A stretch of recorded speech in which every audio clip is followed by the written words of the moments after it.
Alors, comme on a parlé sur la cinématique, on va parler sur dynamique. Toujours les mouvements.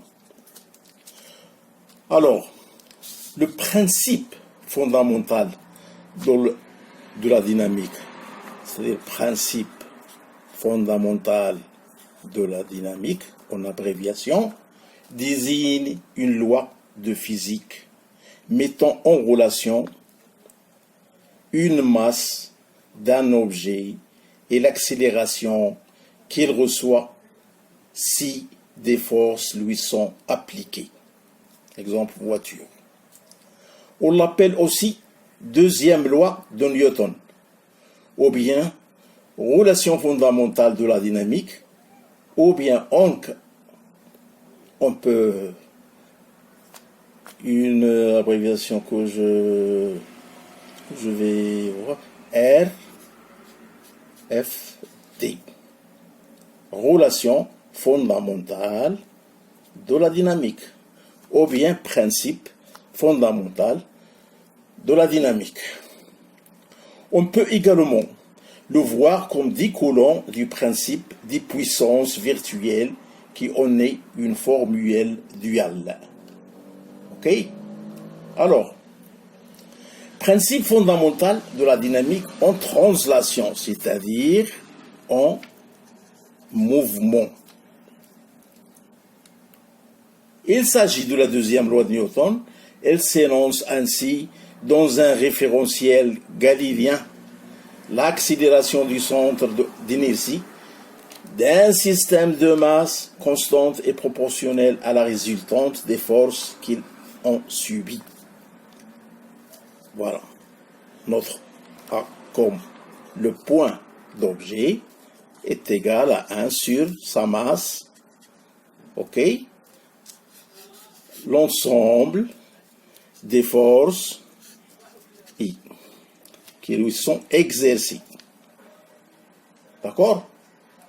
Ou bien la somme des forces extérieures qui lui sont exercées est égale à M, la masse, fois l'objet en question. Dans F, comme j'ai dit, désigne les forces extérieures exercées sur l'objet. M, la masse intertielle qui se révèle égale à la masse gravitationnelle, voire principe d'équivalence des forces extérieures. La somme des forces extérieures, il est nulle. Notre A est l'accélération de son centre d'inertie qu'on note G. Le terme MA. Alors, le terme MA est parfois appelé quantité d'accélération. Ainsi, la force nécessaire pour accélérer un objet est le produit de sa masse et de son accélération. Ok? Plus la masse d'un objet est grande, plus grande est la force requise pour l'accélération à une vitesse. C'est-à-dire, plus la masse d'un objet est grande, et plus grande aussi, c'est la force requise pour l'accélération à une vitesse déterminée. On a un petit temps, c'est-à-dire qu'on a un laps de temps fixé. Quelle que soit la masse d'un objet, toute force nette, non nulle, qui lui est appliquée, produit une accélération. Je vais passer pour les calculs. Maintenant, je fais appel au théorème de la quantité de mouvement. Si la masse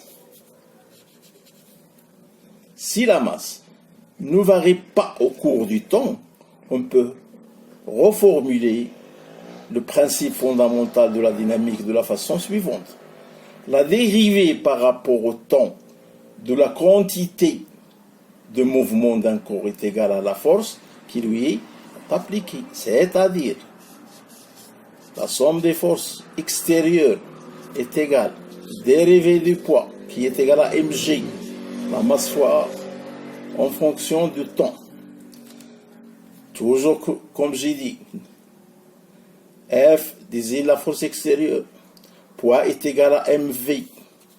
Poids est égal à m fois la vitesse.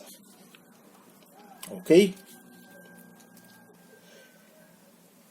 Donc, c'est la quantité de mouvement égale au produit de sa masse m et de sa vitesse v.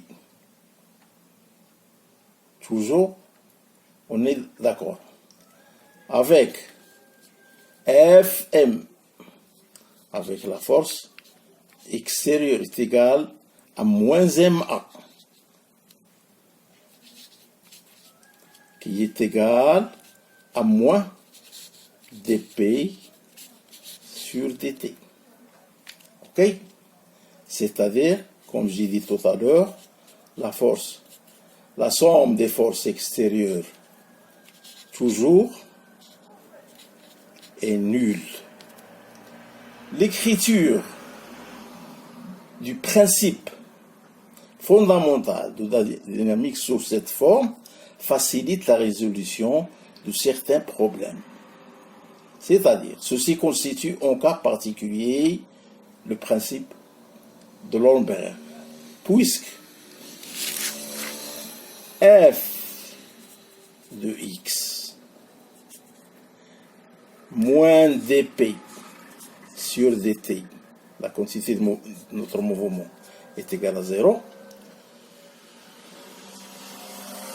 on aura intégrale du C f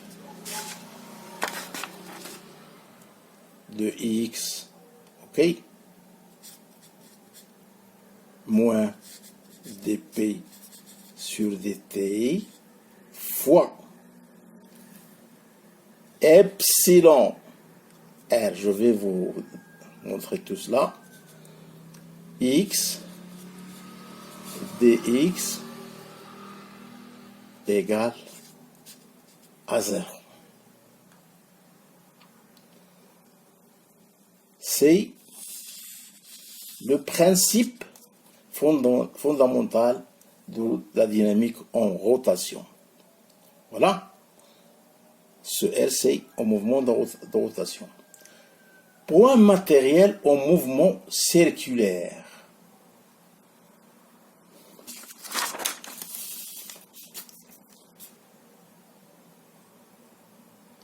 considérons un point matériel de A, de masse M, au mouvement plan circulaire.